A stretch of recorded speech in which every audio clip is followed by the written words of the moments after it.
continuation of my last two videos, I showed you how my book, For Members Only, was the first book to ever reveal guys like Jimmy Alto, Sammy Chalembi, Columbo Sargesi, and others. And then, you're welcome for me promoting your book, Jerry.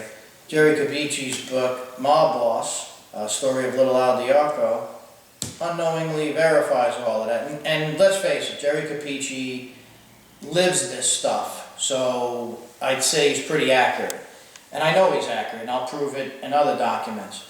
One of the things I want you to pay attention to on those 2 pages that I just read you, Jimmy Alto was like, he was the teacher for bosses, and Capici acknowledges that in his book. He taught high-ranking guys how to become bosses and how to fly under the radar, and he was very good at it. I mean, 2 of his proteges, if you want to call them, were Paulie Lefty and Benny Squint, Philip Lombardo, arguably the 2 most powerful bosses in history. Close to, you got to put Carlo in there too, but certainly a lot more under the radar than Carlo, we have to admit.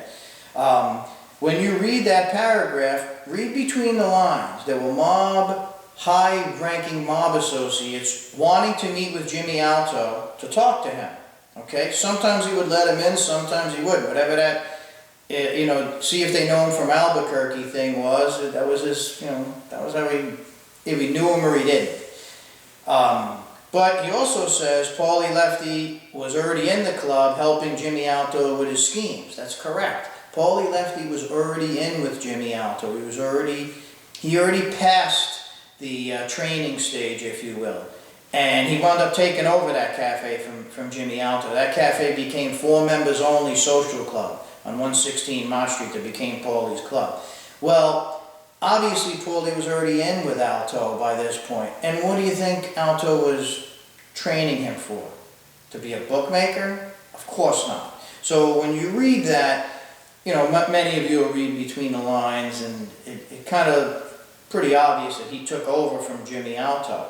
How was he able to fly under the radar? How come nobody heard of him? Well, we'll get into all of those details, including what was the name of the crew that they operated as well.